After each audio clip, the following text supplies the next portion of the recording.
एक बहू की पुकार से शिवजी उतर आए कैलाश से। जानिए पूरा चमत्कार। एक गांव था। गांव का नाम था अंधेरपुर।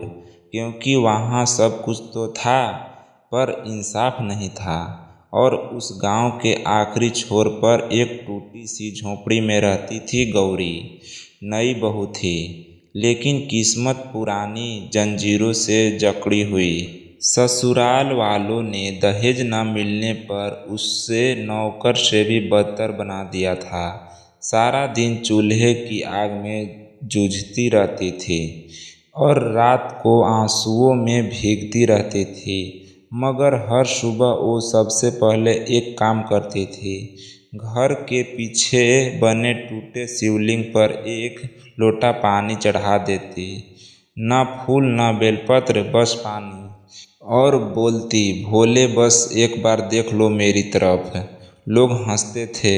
सास ताना देती, अब शिव तेरे लिए कैलाश से उतर आएंगे क्या। गौरी चुप रहती। मगर उसकी पुकार धीरे धीरे कैलाश तक पहुंच रही थी। और फिर एक रात जब सब सो रहे थे, गौरी भूखी थी। जले हुए हाथों में लोटा पकड़े शिवलिंग के पास बैठी थी। आंखों से आंसू टपक रहे थे। उसने कांपती आवाज में बस इतना कहा, अगर तू सच में है भोले तो अब आ जा। और उसी पल हवा थम गई। आकाश गड़गड़ाहट उठा। गौरी को कुछ दिखाई नहीं दिया पर एक सौम्य सी गूंज आई, मैं शिव हूँ, मैं सुनता हूँ और आज मैं खुद आ गया हूँ। सुबह जब गांव जागा, उस झोंपड़ी से एक अलग सी रोशनी निकल रही थी। लोग दौड़े। सास ससुर कांपते हुए भीतर गए और देखा गौरी के हाथ जले नहीं थे, उसके चेहरे पर शांति थी। चूल्हा जल रहा था लेकिन उसमें कोई लकड़ी नहीं थी और रसोई से आ रही थी बेलपत्र और चंदन की खुशबू। किसी ने धीरे से पूछा, ये क्या हो रहा है। गौरी मुस्कुराई और सिर्फ इतना कहा, भोले आए थे और वो कह गए हैं अब ये आंगन उनका है। तब से उस गांव में कभी कोई बहू अपमानित नहीं हुई। हर घर में सुबह सबसे पहले शिवलिंग पर जल चढ़ाया जाने लगा। क्योंकि सबने देख लिया था, एक बहू की पुकार से कैलाश हिल गया था। और कहते हैं आज भी अगर कोई बहू सच्चे दिल से बोले हर हर महादेव तो हवा में गूंजती है। मैं साथ हूँ क्योंकि उसने मुझे बेटे जैसा पुकारा है। और जब कोई मुझे बेटे की तरह बुलाता है तो मैं पिता की तरह उसकी हर तकलीफ़ें अपने माथे पर ले लेता हूँ। क्योंकि मैं शिव हूँ। ना दूरी देखता हूँ, ना ऊंच नीच, ना मंदिर ना माला। बस देखता हूँ एक सच्चा दिल, एक थरथराता हुआ विश्वास और एक ऐसी पुकार जिसमें स्वार्थ नहीं सिर्फ सुंदरता हो। उसी दिन जब वो बहू टूटी थी, जब उसके हाथ जले हुए थे, पैर छाले से भरे थे और आंसू तक सूख गए थे, फिर भी वो बोली, भोले तू ही मेरा सब कुछ है। अगर तुझे बेटा मानूं तो क्या तू आ जाएगा। तभी मेरे कैलाश में कंपन हुई। नंदी ने सिर झुका लिया। पार्वती ने मुझे देखा और मैं अपने त्रिशूल को छोड़ा उसकी चौखट की ओर चल पड़ा।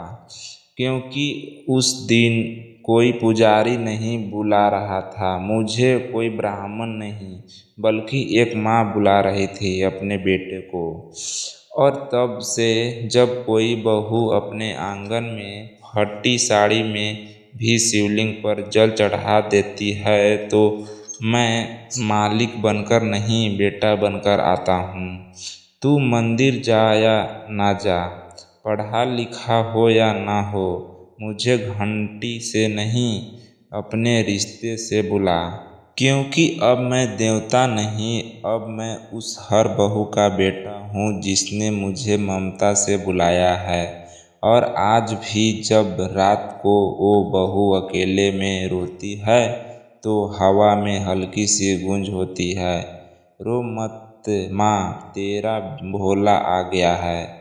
और आज भी जब रात के तीसरे पहर में वो बहू चुपचाप आंगन के कोने में बैठकर अपना आंचल भीगने देती है, जब सब सो रहे होते हैं और बस चांदनी उसकी साथी होती है, जब वो अपनी सिसकियों को तकिए में दबा लेती है तो अचानक हवा रुक जाती है, घंटी नहीं बजती, कोई दीपक नहीं जलता, फिर भी एक एहसास उतरता है उसके पास, और कानों में एक धीमी लेकिन बहुत अपनापन भरी आवाज़ गूंजती है, रो मत माँ, तेरा भोला आ गया है, अब कोई तुझे रुलाएगा नहीं।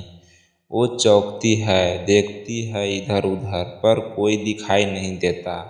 पर हाँ, आंगन में रखा दिया अपने आप जल उठता है और उसकी लौ नाचने लगती है, जैसे कह रही हो, अब तू अकेली नहीं है। सुबह होती है और बहू जैसे बदल जाती है, चेहरे पर डर नहीं, आँखों में चमक, और आवाज़ में अब रुक रुक कर नहीं बल्कि विश्वास से निकल एक नाम, भोले। और यही वो पल होता है जब पूरे गांव की हवा बदलने लगती है। जिस कुएं में पानी सूख चुका था वो अचानक भरने लगता है, जहाँ दुख था वहाँ अब सुकून उतरता है, जिस घर में ताने गूंजते थे अब वहाँ शिव नाम भी गूंज होती है। लोग पूछते हैं क्या कर दिया इस बहू ने, कैसे उसके आंगन में अब हर सुबह चिड़िया गाती है, क्योंकि लगता है जैसे उसके घर में खुद शिव बस गए हों। पर कोई नहीं जानता उसके शिवलिंग पर अब सिर्फ जल चढ़ता है, ना सोना, ना फूल, ना घंटा, बस एक आंसू और एक पुकार। और शिवजी हर रात उसके पास आकर कहते हैं, तू पुकारती रह, मैं आता रहूँगा, क्योंकि बेटा कभी माँ को अधूरा नहीं छोड़ता। कहानी यही नहीं रुकती है, क्योंकि हर गांव में, हर घर में, हर आंगन में कोई न कोई ऐसी बहू है जो चुपचाप शिव को बेटा मानकर पुकारती है, और भोले हर बार उसी तरह चुपचाप हर दीवार के पार से उसके आंसू पोंछने चले आते हैं। हर हर महादेव।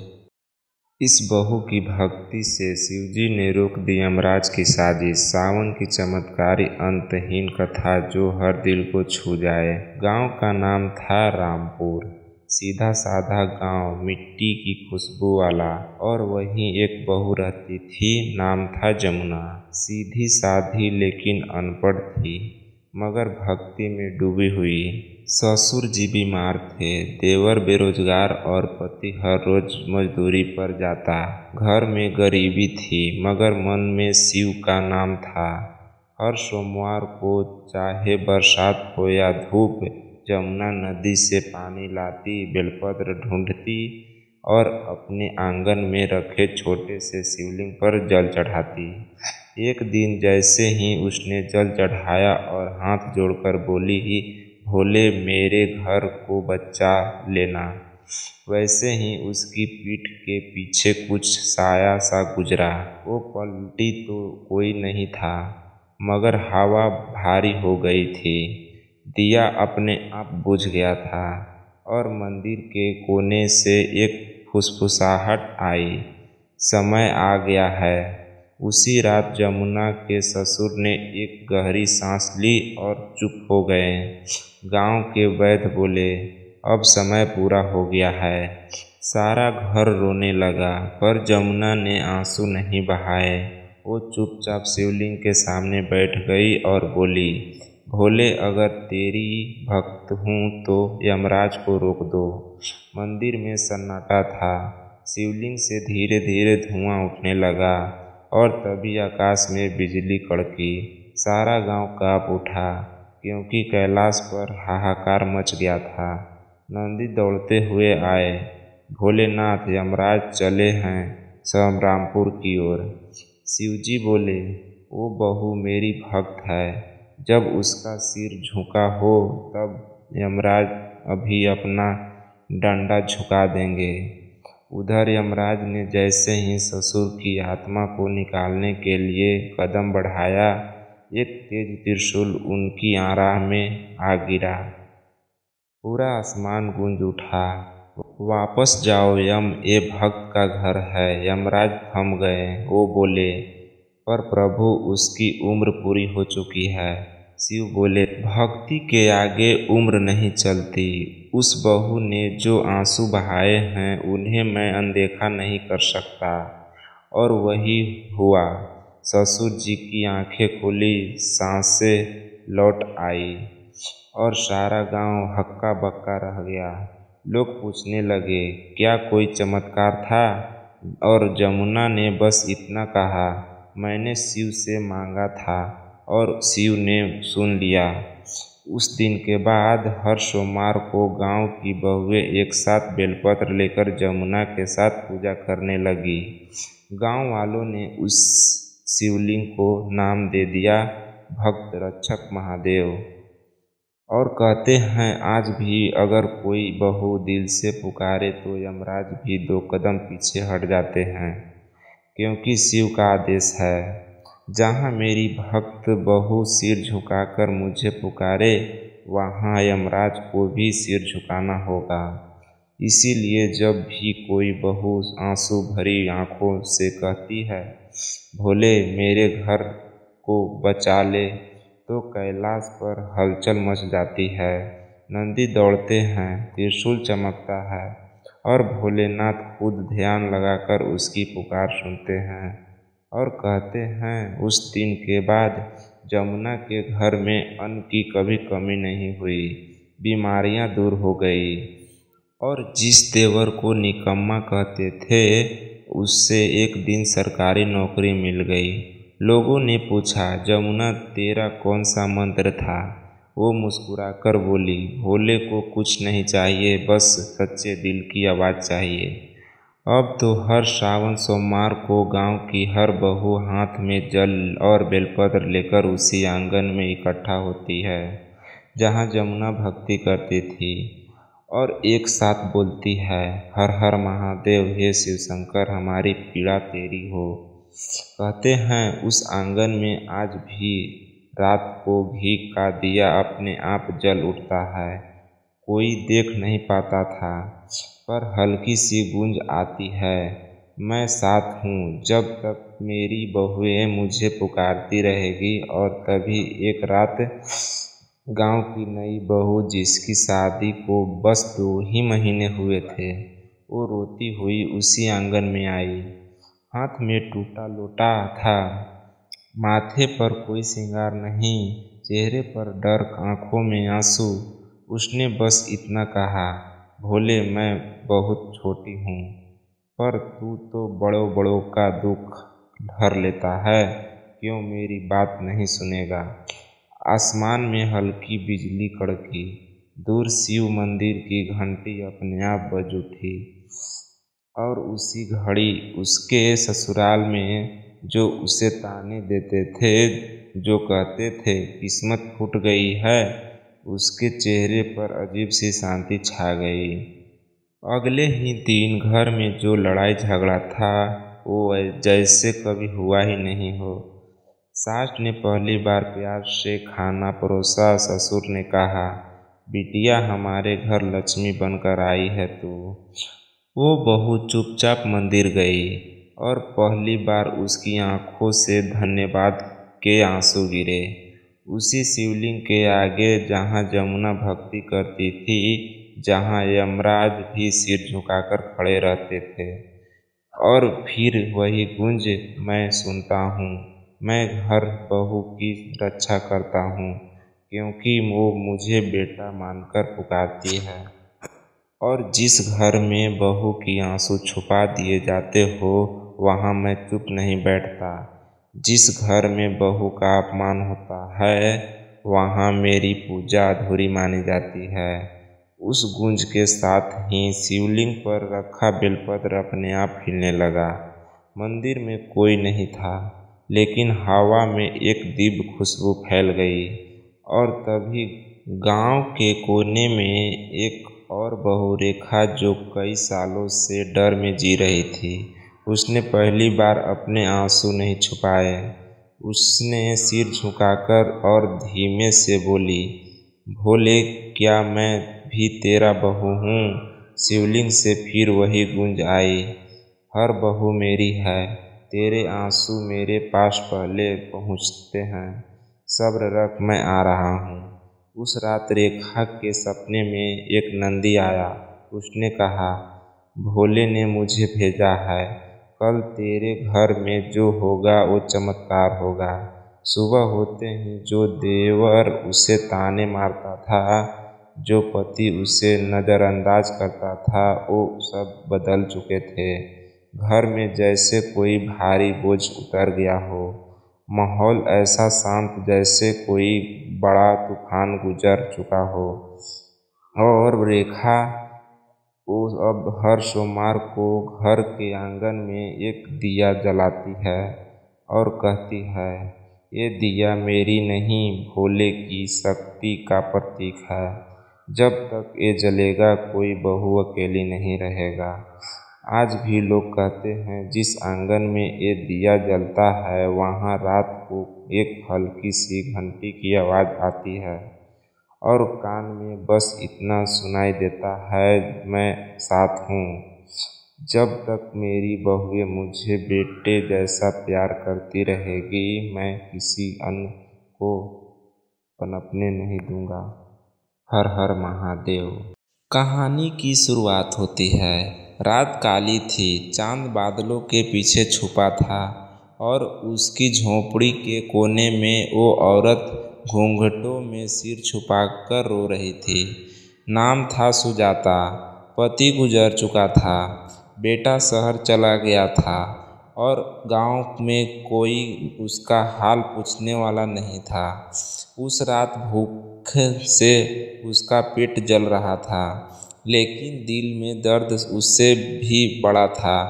वो बस एक ही नाम बार बार दोहरा रही थी, भोले, अब तो कुछ कर दो। आंखें नींद से भरी हुई थी और तभी झोंपड़ी में हल्की सी रोशनी भरने लगी। सुजाता ने पलकें खोली तो देखा एक लंबा सा शांत चेहरा, सिर पर चांद, गले में सांप और आँखों में ऐसी करुणा जैसी उसने कभी किसी इंसान में नहीं देखी थी। डर मत, मैं हूँ, वो आवाज़ आई जो जैसे दिल के भीतर से निकली हो। भोले उसके सामने थे, लेकिन सुजाता बोल ही नहीं पाई, बस आंसू बहाते गए।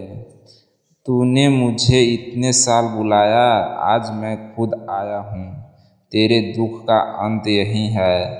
भोले ने हाथ बढ़ाकर उसके सिर पर रखा। एक पल में सारी थकान, सारा डर, सारी भूख गायब हो गई। सुजाता ने पाया कि उसकी झोंपड़ी में अन्न के बोरे भरे पड़े हैं, चूल्हे में आग जल रही है और बाहर से कोई कह रहा है, माँ, मैं लौट आया हूँ। वो उसका बेटा था, जो सालों बाद शहर से लौटा था, दिल में अपने माँ के लिए ढेर सारा प्यार लेकर। उस दिन से सुजाता का जीवन बदल गया। और कहते हैं, आज भी अगर कोई औरत अकेले में टूटे दिल से भोले को पुकारे तो एक रात वो सपने में आते हैं, हाथ सिर पर रखते हैं और उसका जीवन हमेशा के लिए बदल जाता है।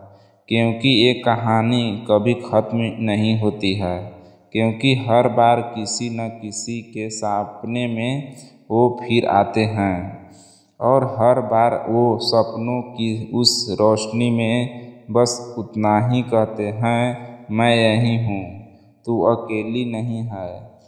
फिर धीरे धीरे वो धुएं में खो जाते हैं। लेकिन पीछे छोड़ जाते हैं एक अजीब सी शांति, एक भरोसा कि अगली रात जब दिल फिर टूटेगा, जब आंखें फिर भीगेगी, वो फिर आएंगे। कभी किसी माँ के आंसू पोंछने, तो कभी किसी बूढ़े को सहारा देने, कभी किसी भूखे को रोटी खिलाने। और जो उन्होंने एक बार सपने में देख लेता है, उसका मन जीवन भर हर रात बस उसी दस्तक का इंतज़ार करता है, क्योंकि भोले की दस्तक सिर्फ दरवाजे पर नहीं होती, वो दिल पर होती है। और दिल का दरवाज़ा एक बार खुल जाए तो फिर वो हमेशा भीतर रह जाते हैं। और फिर जिंदगी के हर मोड़ पर, हर मुश्किल में, हर डर में तुम्हें लगेगा कोई तुम्हारे कंधे पर हाथ रखे खड़ा है। कभी अनजान भीड़ में, कभी सुनसान रास्ते पर, कभी आंसुओं के बीच तुम्हें महसूस होगा वो धीमी सी आवाज़, डर मत, मैं तेरे साथ हूँ। और ये एहसास इतना गहरा हो जाएगा कि लोग कहेंगे, तू किससे बात करती है अकेले में, तू बस मुस्कुरा दो, क्योंकि तुम जानोगे एक कोई सपना नहीं, एक भोले हैं जो एक बार दिल में आ जाए तो कभी जाते नहीं हैं। न वक्त की दूरी उन्हें मिटा सकती है, न हालात की आंधियाँ उन्हें हिला सकती है, क्योंकि वो सिर्फ भगवान नहीं, वो तुम्हारे अपने बन जाते हैं। जैसे सांस लेना ज़रूरी है, वैसे ही उनका नाम भी लेना ज़रूरी है। सुबह उठते ही पहला ख्याल उन्हीं का आता है, और रात को सोते वक्त आखिरी बात भी यही उन्हीं से होती है। तुम महसूस करोगे जैसे वो हर जगह हैं, पानी की हर लहर में, हवा की हर सरसराहट में, दीवारों की खामोशी में, और तुम्हारे दिल की धड़कन में। और फिर जब कोई मुश्किल आएगी तो तुम घबराओगे नहीं, क्योंकि तुम्हें पता होगा दुनिया चाहे छोड़ दे पर वो नहीं छोड़ेंगे। लोग कहेंगे ये तो बस तेरे मन का वहम है, पर तू हंस दोगे, क्योंकि तुम जानते हो जिसे तुम महसूस करते हो वो सिर्फ तुम्हारा नहीं, वो सच में है। और फिर एक दिन तुम पाओगे तुम्हारी आंखें बंद होते ही तुम्हारा मन वहीं पहुंच जाता है जहां वो बैठे हैं, मुस्कुराते हुए, तुम्हारा इंतज़ार करते हुए।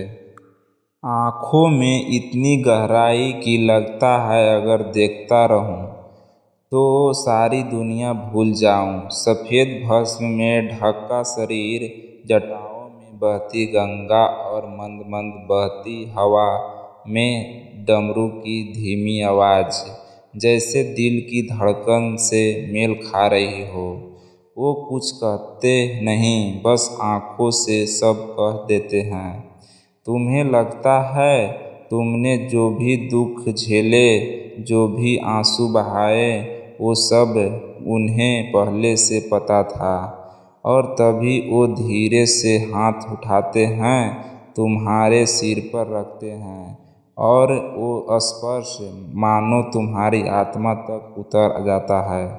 अचानक तुम्हें महसूस होता है कि सारे बोझ, सारे डर, सब जैसे किसी ने छीन लिया हो। तुम हल्के हो गए हो, जैसे उड़ सकते हो। वो मुस्कुराकर कहते हैं, अब डरना मत, मैं यही हूँ हमेशा। तुम कुछ कहना चाहते हो पर शब्द गले में अटक जाते हैं, क्योंकि दिल भर आता है।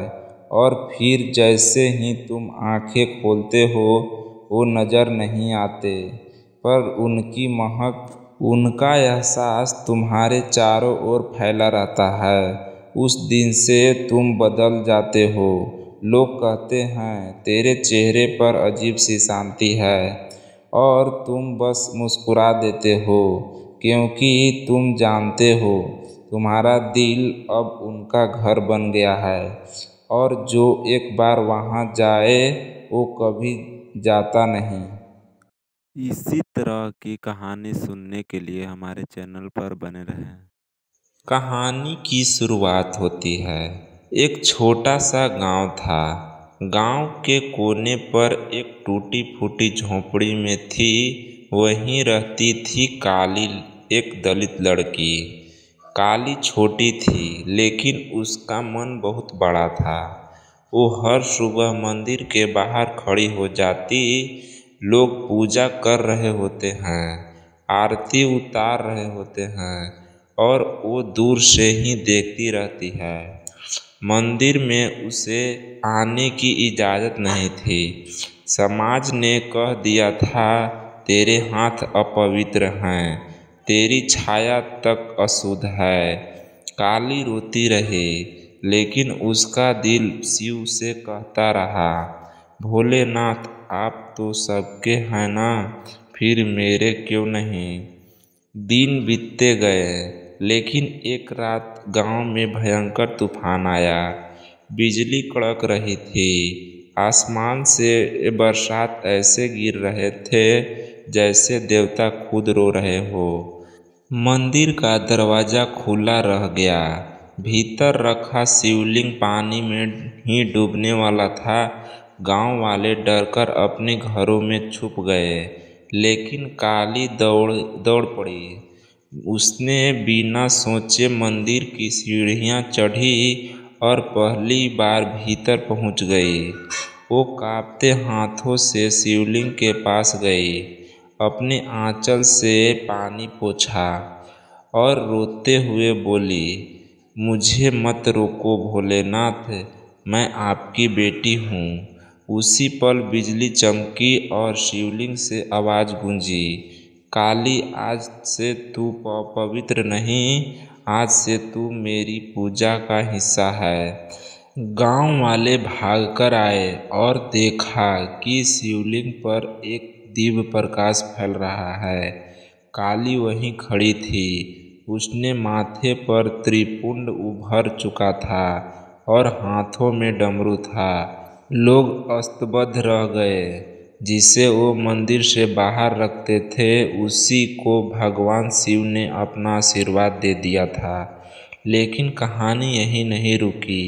उस दिन से जब भी कोई दलित, कोई भी गरीब, कोई भूला हुआ इंसान मंदिर के बाहर खड़ा होता है तो शिवलिंग से वही आवाज़ आती है, आओ ये घर सबका है।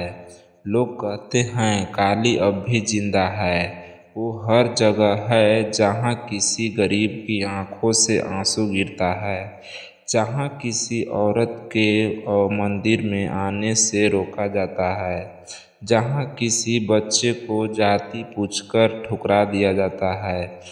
वहाँ अचानक हवा में बिल्कुल धीमी सी गूंज उठती है, जैसे कोई फुसफुसाकर कह रहा हो, डरो मत मैं हूँ।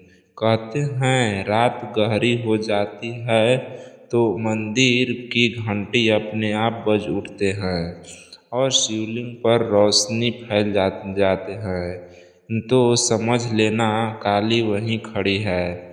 वो दिखती नहीं पर महसूस होती है, कभी किसी औरत के माथे पर उभरती बिंदी बनकर, कभी किसी मजदूर की हथेली की लकीर बनकर, कभी किसी भूखे बच्चे की मुस्कान बनकर। लोग मानते हैं काली अब अमर है। उसने सिर्फ एक मंदिर नहीं खोला, उसने पूरे समाज की जंजीरें तोड़ दी। और जो भी आज तक एक कहानी सुनता है वो कसम खाता है कि कभी किसी को रोकेगा नहीं, कभी किसी को छोटा नहीं कहेगा, क्योंकि काली सिर्फ एक लड़की नहीं थी, वो तो भोलेनाथ का दिया हुआ जीवित संदेश है। एक ऐसा संदेश जो हर उस दिल में गूंजता है जहाँ भेदभाव की दीवारें खड़ी है। काली ने सिखा दिया, भक्ति का रंग किसी जाति का नहीं होता, आस्था का वजन किसी खून से नहीं तौला जाता है और भगवान का दरवाज़ा कभी किसी के लिए बंद नहीं होता है। लोग कहते हैं जिस दिन काली ने शिवलिंग को छुआ उस दिन से पत्थर भी पिघल गए और आज तक उसकी धड़कन वहीं सुनाई देती है, कभी धीमी हवा में, कभी मंदिर की घंटी की गूंज में, कभी बच्चे की हंसी में। काली अब भी बोलती है। वो कहती है, अगर तुम सच्चे हो तो भोला तुम्हारे पास आ ही जाएंगे। और तभी गांव-गांव में लोग अपनी आंखें बंद करके भोले को पुकारते हैं और मनाते हैं। उनकी आवाज़ सीधे उसी जीवित संदेश तक पहुंचती है और जैसे ही वो पहुंचती है, कहीं न कहीं कोई दीपक अपने आप जल उठता है। कभी कोई सूखी शाख पर फूल खिल जाता है, कभी किसी बीमार का माथा ठंडा हो जाता है। लोग कहते हैं ये सब काली का उत्तर है। उसका दिल अब भी धड़क रहा है, पर अब सिर्फ उसके लिए नहीं बल्कि हर उस आत्मा के लिए जो भेदभाव और दुख से दब गई थी। धीरे धीरे गांव वालों को एहसास हुआ, काली अब मिट्टी की नहीं रही, वो तो एक फूल बन गई है इंसान और भगवान के बीच, जिसे लोग कभी छूने लायक भी नहीं समझते थे। आज वही हर किसी की दुआ का रास्ता बन गई और हर बार जब कोई भोले को पुकारता है, उसकी आवाज़ काली के दिल से होकर सीधे शिव तक जाती है। इसीलिए कहते हैं काली अब भी जिंदा है, क्योंकि उसकी सांसें अब किसी एक शरीर तक सीमित नहीं है। वो हर उस इंसान में धड़क रही है जो न्याय चाहता है, जो सच बोलने से नहीं डरता, जो अपने दर्द को कभी भगवान के नाम से बदल देता है। गांव की बूढ़ी औरतें जब रसोई में चूल्हा जलाती है तो धुएं के बीच काली की छवि दिख जाती है। नन्हे बच्चे खेलते खेलते अचानक रुककर मुस्कुरा देते हैं, जैसे किसी ने उसके कानों में कहा हो, डर मत मैं यहीं हूँ। और जब भी कोई दलित बच्ची अपनी आँखों बंद कर भोले पुकारती है, हवा में वही पुरानी गूंज उठती है, काली की हंसी और शिव की आहट। लोग कहते हैं कभी मंदिर की गर्भगृह से हल्की सी पायल की झंझाहट आती है, पर वहाँ कोई दिखता ही नहीं है। सब जानते हैं वो काली ही है जो अब देवत्व में बदल चुकी है। इसीलिए ये कहानी खत्म नहीं होती, हर पीढ़ी उसे सुनती है, हर दिल से महसूस करता है और हर बार वो साबित कर देती है, शिव जहाँ भी हैं, काली भी वहीं है। कहानी की शुरुआत होती है। सावन का महीना था। गांव में बारिश हो रही थी, आसमान गरज रहा था।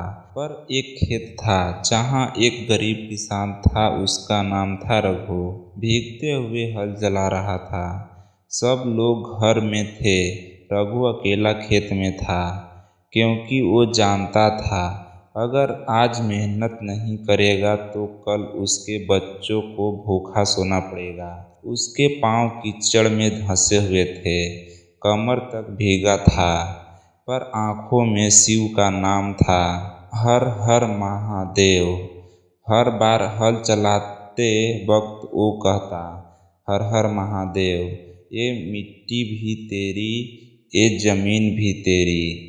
तभी एक तेज बिजली कड़की और अचानक रघु का हल जमीन में अटक गया।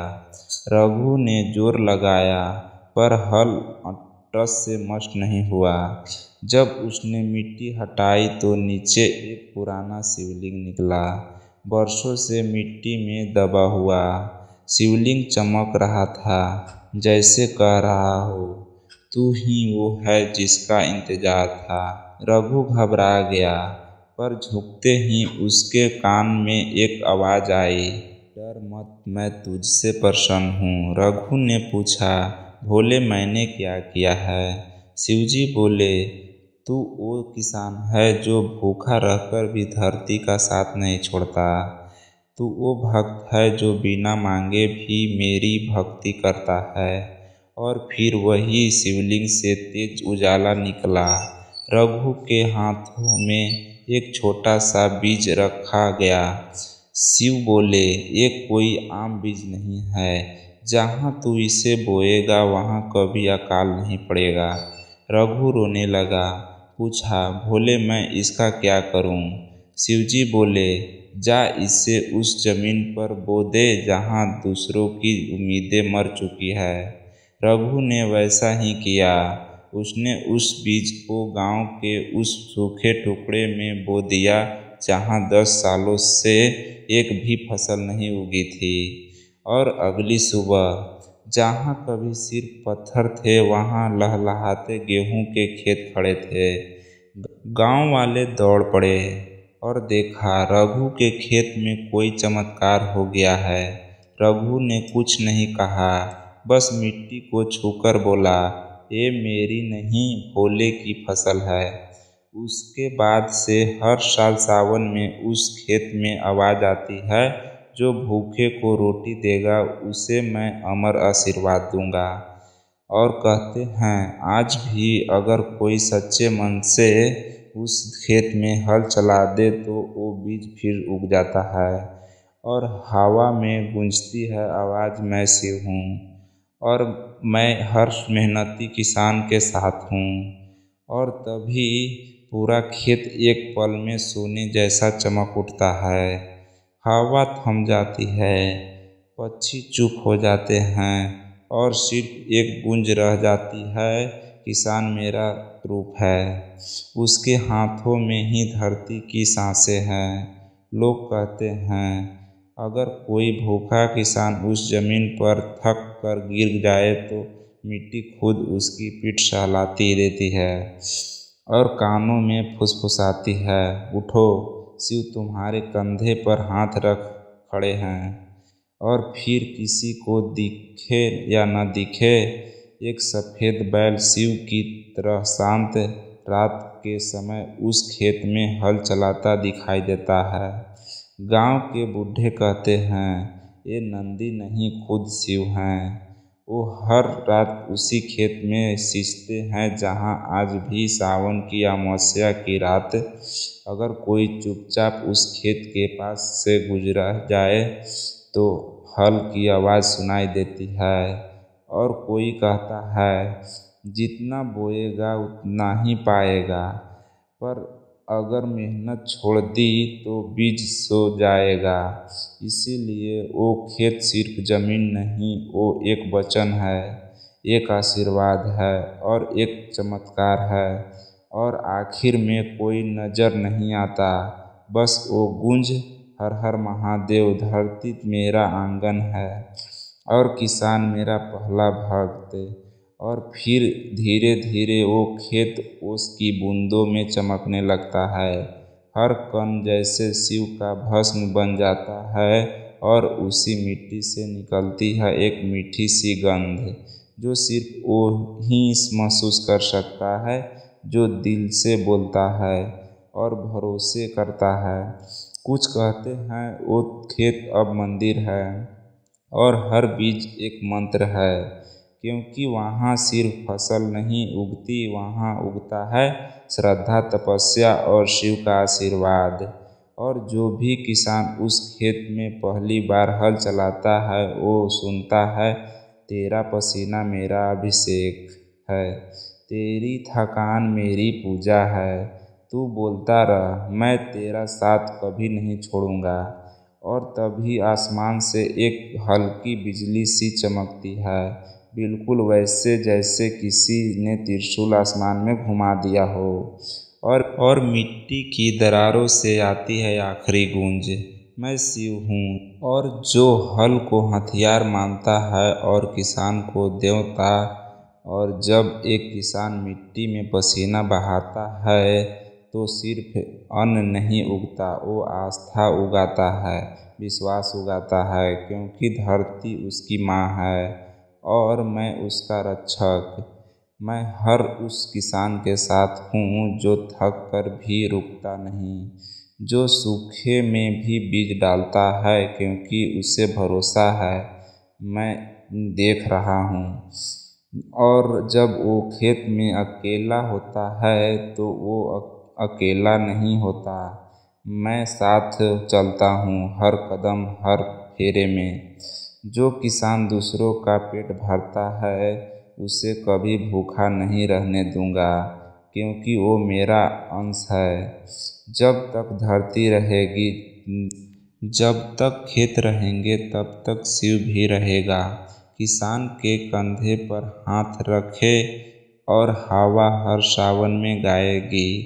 हल की हर धार में शिव का तेज है, उस बीच में उसका आशीर्वाद होता है और किसान की थकान उसकी सबसे बड़ी पूजा है। कहते हैं जब एक किसान आंखें बंद कर मिट्टी को छूता है तो वो मिट्टी नहीं शिव की जटाएं होती है जो हर फसल को जीवन देती है। और जब बारिश की पहली बूंद गिरे तो ध्यान से सुनना, हर बूंद में एक मंत्र होगा, हर बूंद में शिव का वचन होगा। मैं फिर लौट आया हूँ अपने किसान के खेतों में, हर हलचल में और हर महादेव में। और तब कोई दीवार नहीं रह जाती, ना मंदिर की ना मन की, सिर्फ एक रिश्ता रह जाता है किसान और शिव का, जिसे कोई कभी तोड़ नहीं सकता। हर हर महादेव। जब शिवजी ने अपने भक्त को काल से बचा लिया। अमर कथा। कहानी की शुरुआत होती है। गांव के आखिरी छोर पर एक बूढ़ा लकड़हारा रहता था। नाम था रामू। फटे पुराने कपड़ों में, पैरों में टूटी चप्पल, हाथ में बस एक कुल्हाड़ी, लेकिन दिल में शिव के लिए ऐसा प्रेम कि हर सुबह सूरज निकलने से पहले वो मंदिर जाकर बेलपत्र चढ़ाता था। लोग कहते थे, रामू तेरे पास खुद खाने को नहीं, फिर भी तू रोज पूजा करता है, क्या मिलेगा तुझे? रामू बस मुस्कुरा देता, मुझे भोले का साथ चाहिए, बाकी दुनिया का क्या भरोसा। एक दिन गांव में अफवाह फैली, आज आधी रात को काल खुद इस गांव में उतरेंगे और एक जान ले जाएंगे। लोग डर गए, हर कोई अपने घर में छुप गया, लेकिन रामू शिव मंदिर में दीप जलाकर बैठा था। आधी रात का समय, हवा ठंडी, पेड़ हिलने लगे, मंदिर के दरवाजे अपने आप चरचर की आवाज़ करते खुले और सामने काले बादलों से निकलता एक भयानक चेहरा। लाल आंखें, लंबे नाखून, हाथ में फंदा। रामू तेरे प्राण लेने आया हूँ। काल की आवाज़ गूंज उठी। रामू ने शांत स्वर में कहा, मेरे प्राण मेरे नहीं, मेरे भोलेनाथ के हैं। अगर वो कहे तो मैं चल दूंगा, वरना तू चाहे जितना जोर लगा ले। काल हंसा, शिव तुझे बचाएंगे, देखता हूँ। तभी मंदिर का शिवलिंग हल्का सा चमक उठा और उस चमक से निकलते हुए एक विशाल आकृति, जटाओं में बहता गंगा जल, गले में नाग, हाथ में त्रिशूल। काल, भोले की आवाज़ गूंज उठी, ये मेरा भक्त है और जब तक इसकी सांसें मुझ में है कोई काल इसे छू भी नहीं सकता। काल ने कहा, पर प्रभु इसका समय पूरा हो चुका है। भोले मुस्कुराए, भक्त के लिए समय मैं बदल देता हूँ। ये मेरे लिए रोज बेलपत्र चढ़ाता है तो मैं इसे अमर कर देता हूँ। अब ये तब तक जिएगा जब तक इसकी इच्छा होगी। काल धीरे धीरे धुएं में बदल कर चला गया और रामू रोते हुए शिवलिंग से लिपट गया। कहते हैं उस रात के बाद रामू ने कभी उम्र के बारे में नहीं सोचा, क्योंकि अब उसका हर दिन भोले की छाँव में बीतता था। और सबसे अद्भुत बात, आज भी गांव में जो कोई भी सच्चे मन से आधी रात को शिवलिंग के आगे बैठता है, उसे एक गर्म हाथ अपने कंधे पर महसूस होता है, मानो भोले कह रहे हो, डर मत, मैं तेरे साथ हूँ। उसने धीरे धीरे पीछे मुड़कर देखा, लेकिन वहाँ कोई नहीं था, सिर्फ हल्की सी रोशनी और गंगा जल की खुशबू। उसका दिल जोर जोर से धड़कने लगा, आंखों में आंसू भर आए, क्योंकि वो पहचान चुका था, एक कोई और नहीं उसके महादेव थे। अचानक सामने खड़ा काल, जो अभी अभी उसकी जान लेने आया था, एकदम रुक गया। उसकी आंखों में डर था, उसके पांव कांप रहे थे, क्योंकि उसके पीछे त्रिशूल लिए जटाओं में बहती गंगा के साथ भोलेनाथ खड़े थे। शिवजी ने मुस्कुराकर कहा, ये मेरा भक्त है, इसे छूने की हिम्मत मत करना। काल ने हाथ जोड़ दिए, धीरे धीरे पीछे हट गया और फिर गायब हो गया। भक्त वही जमीन पर बैठ गया, रोते रोते बोला, भोले मैं तो बस आपका नाम ले रहा था। शिवजी ने उसके सिर पर हाथ रखा, और मैं तो बस तेरा नाम सुन रहा था। भले ही तू मुझे न देख सके, पर मैं हर पल तेरे साथ हूँ। और कहते हैं, उस दिन के बाद से उस भक्त को कोई छू भी नहीं सका। उसकी उम्र लंबी होती गई, उसका जीवन सुखी हो गया। और गांव में लोग आज भी कहते हैं, जो दिल से भोले को पुकारे, मौत भी उसे छू नहीं सकती। रात का समय था। गांव के किनारे एक टूटी सी झोंपड़ी में रामू नाम का गरीब किसान अपने बिस्तर पर पड़ा था। उसकी सांसें धीमी हो रही थी, चेहरे पर पसीना, आंखों में डर। बाहर पेड़ों के पत्ते अजीब आवाज कर रहे थे, कुत्ते अचानक भौंकने लगे, आसमान में बिजली चमकी। और तभी दरवाजे के सामने एक लंबा काला साया खड़ा हो गया। वो कोई इंसान नहीं था, वो था काल। ठंडी हवा का झोंका अंदर आया, दीपक अपने आप बुझ गया, झोपड़ी अंधेरे में डूब गई। काल की आवाज गूंजी, रामू तेरी घड़ी पूरी हो चुकी है, चल मेरे साथ। रामू कांपते हुए बोला, मैं अभी नहीं जाना चाहता। काल हंस पड़ा, तेरी मर्जी नहीं चलती। रामू की आंखों से आंसू बह निकले। उसने कांपते होठों से कहा, भोले बचा लो। अचानक झोपड़ी में हल्की सी रोशनी फैल गई, और किसी ने उसके कंधे पर हाथ रखा। वो हाथ गर्म था, और उसमें अजीब सी शांति थी। एक गहरी लेकिन प्यार भरी आवाज आई, डर मत, मैं आ गया हूँ।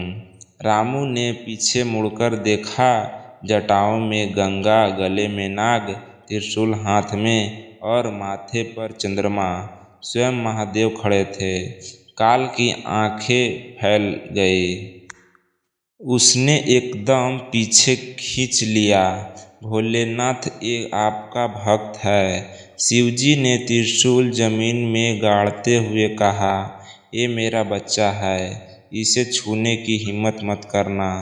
काल कांप गया, उसने हाथ जोड़ दिए और धुएं में बदलकर हवा में गायब हो गया। रामू घुटनों के बल बैठ गया, भोले मैं तो बस आपका नाम ले रहा था। शिवजी ने उसके सिर पर हाथ रखा, बस वही तो, तू नाम ले, बाकी काम मैं करूँगा। उस दिन के बाद रामू पूरी तरह ठीक हो गया। उसका खेत हरा भरा हो गया, उसके घर में कभी अनाज की कमी नहीं रही।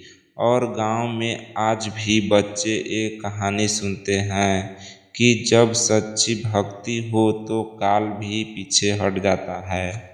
हर हर महादेव। कहानी की शुरुआत होती है गांव के कोने में एक टूटी झोंपड़ी में रहता था मंगला। मंगला गरीब था, अनाथ था और बाकी सबकी नज़र में अशुभ। लोग कहते हैं, इससे मत बोलो, ये मनहूस है, इसके पास जाओ मत, तो अपशकुन हो जाएगा। गांव वाले उसे मंदिर के दरवाजे तक आने नहीं देते थे।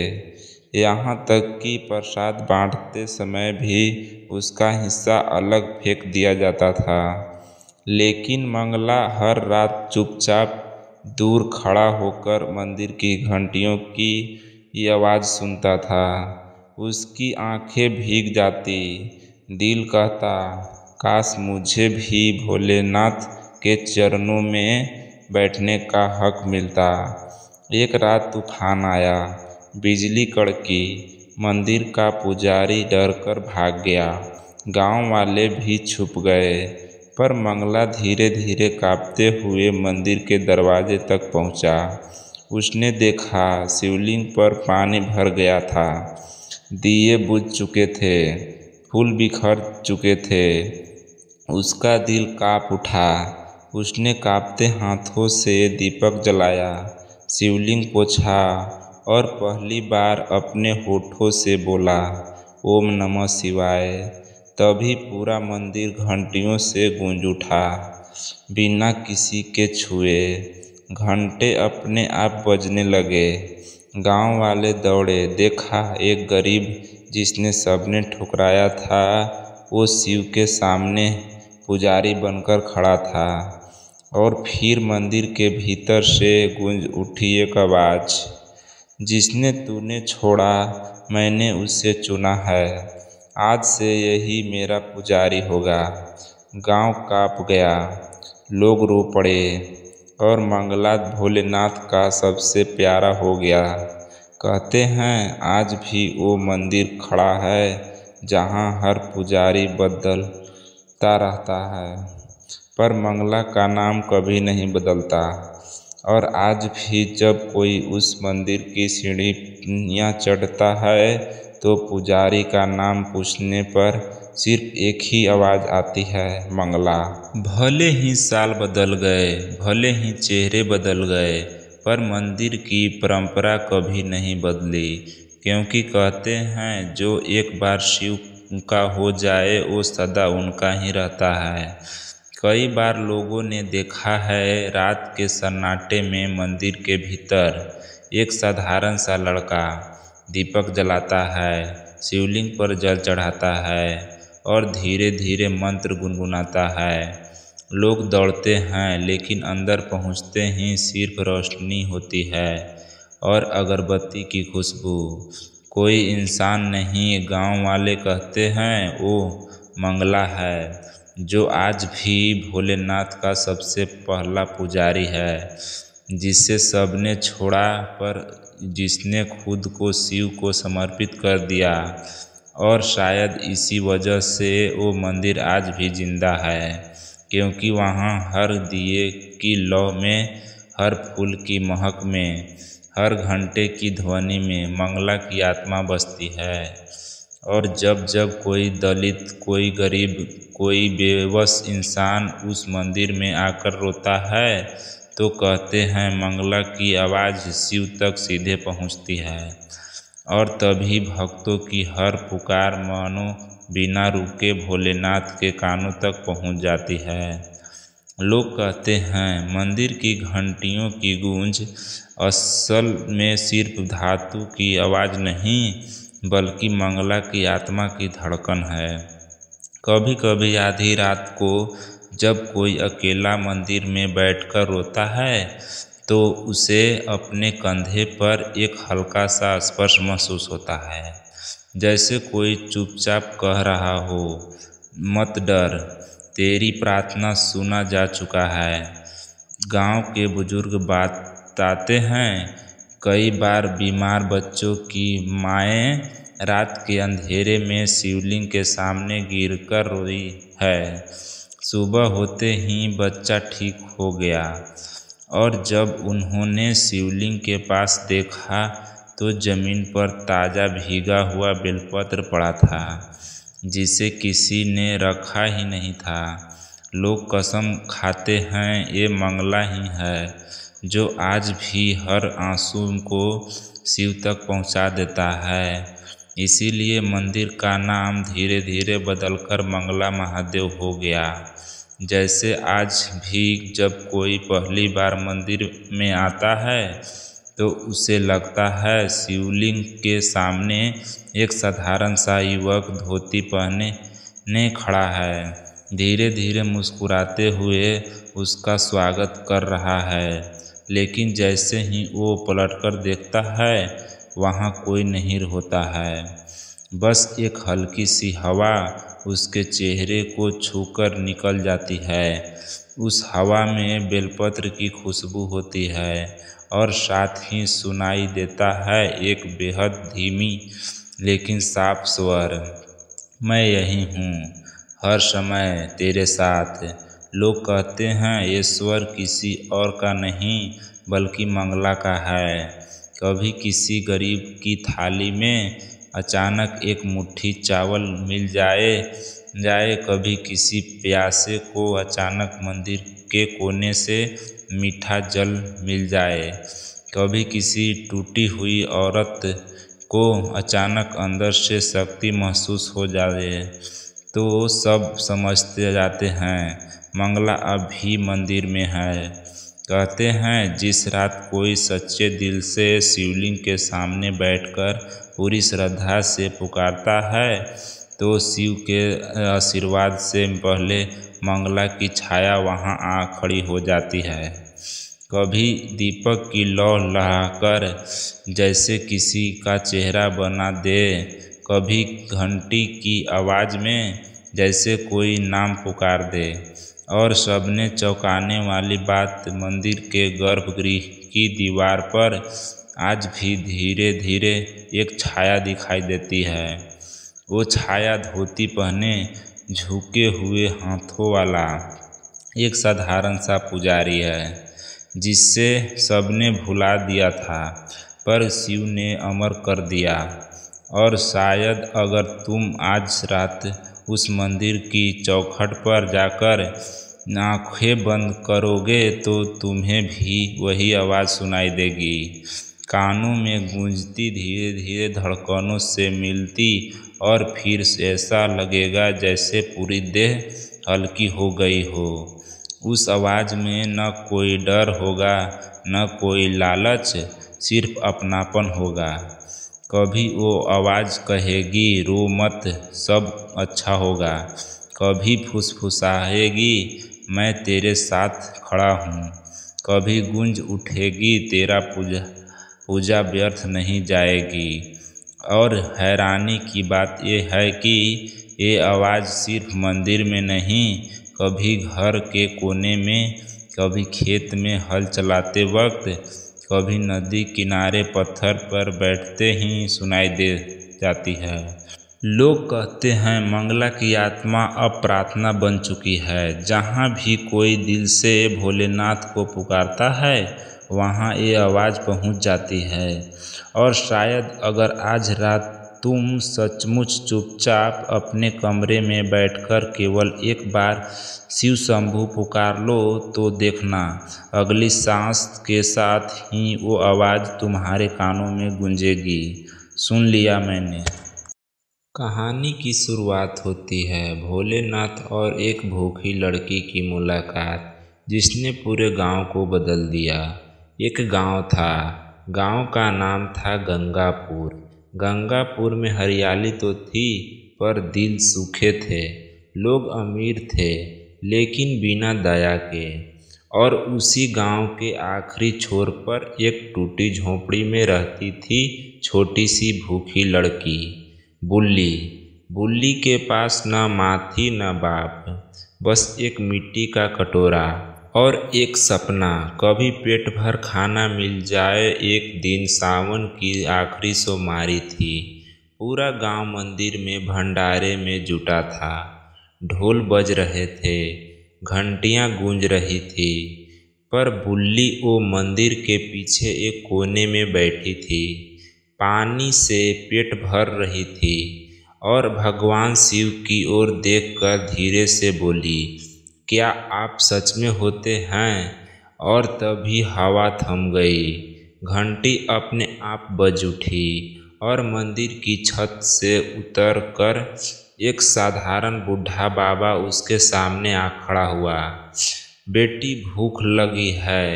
बुल्ली ने डरते डरते सिर हिलाया। बाबा मुस्कुराए। चल, मैं तुझे खाना खिलाता हूँ, लेकिन पहले मेरे लिए एक बेलपत्र तोड़ ला। बुल्ली भागी भागी जंगल में गई। नंगे पैर कांटे चुभते रहे, लेकिन उसे फर्क नहीं पड़ा, क्योंकि वो पहली बार किसी के लिए कुछ ला रही थी। जब लौटी, बाबा वही थे।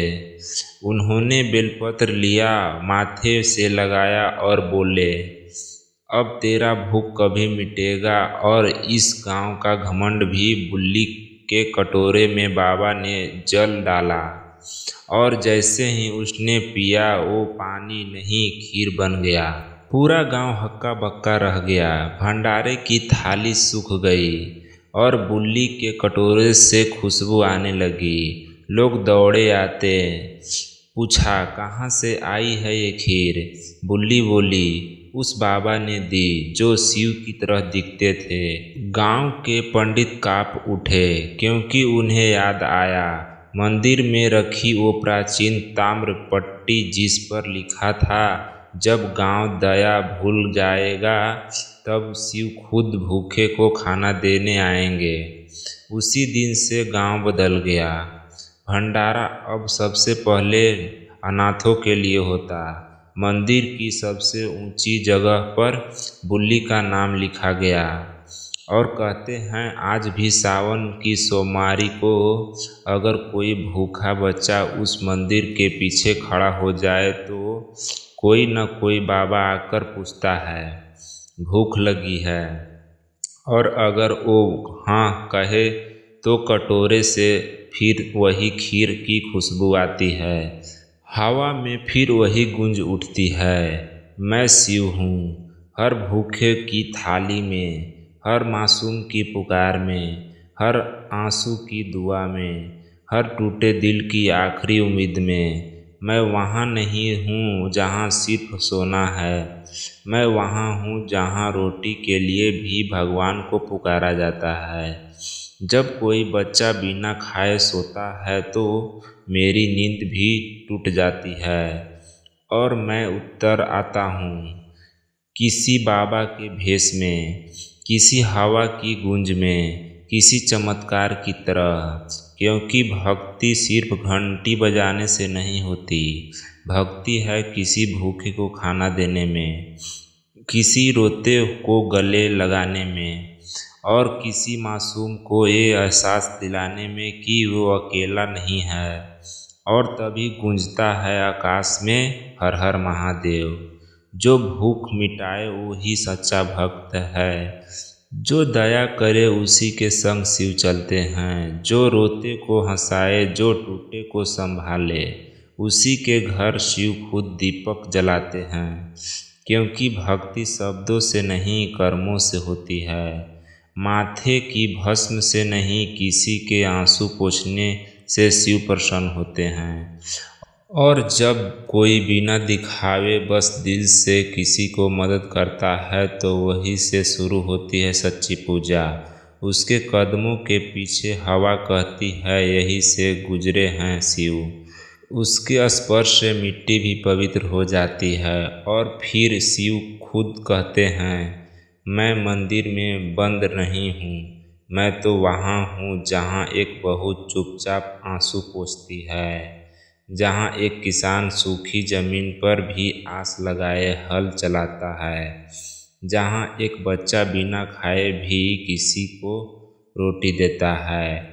मैं उन हाथों में हूँ जो मदद के लिए उठते हैं, न सिर्फ प्रार्थना के लिए। मैं वहाँ नहीं आता जहाँ लोग दिखावे करते हैं, मैं वहाँ उतरता हूँ जहाँ भक्ति मौन होती है लेकिन दिल से निकलती है।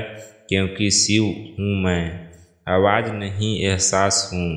शोर नहीं सन्नाटा हूँ और भक्ति नहीं बस करुणा हूँ। मैं वहाँ हूँ जो किसी को सुनाई नहीं देती पर सीधे मेरे हृदय तक पहुँचती है। मैं वहाँ दीप हूँ जो तूफानों में भी किसी भूखी माँ के आंगन में जलता हूँ। मैं इंतज़ार नहीं करता कि कोई मुझे बुलाए, मैं वहाँ पहले पहुँचता हूँ जहाँ इंसानियत अब भी जिंदा है। मैं शिव हूँ जो किसी किताब में नहीं किसी भूखे के चेहरे में मुस्कान में मिलते हैं। मैं वही हूँ जो बांटने वाले के पास हमेशा रहता हूँ और सिर्फ मांगने वाला से चुपचाप दूर चला जाता हूँ। क्योंकि जहाँ दिल से सेवा होती है वहीं मेरा सच्चा दरबार शुरू होता है। वो दरबार जो पत्थरों से नहीं परम करुणा से बनता है। जहाँ कोई भूखे को रोटी दे देता है, जहाँ कोई दुखी को चुपचाप सहारा दे देता है, वहीं पर मैं बैठता हूँ, बिना मुकुट बिना सिंहासन के, बस एक मुस्कान लेकर। मैं वहाँ आरती नहीं सुनता, मैं वहाँ दिल की धड़कनों में खुद को पहचानता हूँ और फिर वो जगह मंदिर बन जाती है। वो इंसान मेरा पुजारी बन जाता है और हर सांस बन जाती है एक मौन मंत्र जो न बोले जाने की ज़रूरत है न समझाए जाने की, बस महसूस किया जाता है। हर धड़कन में गूंजने लगता है शिव, हर कदम बन जाता है एक तीर्थ और हर कर्म बन जाता है एक पूजा। क्योंकि जब इंसान का दिल साफ होता है तो उसे मंदिर की ज़रूरत नहीं पड़ती। वो जहाँ खड़ा होता है वहीं शिव प्रकट हो जाते हैं और फिर न कोई विधि रह जाती है न कोई सीमा, बस एक ही आवाज़ चारों तरफ गूंजती है, हर हर महादेव, हर हर करुणा, हर हर सेवा।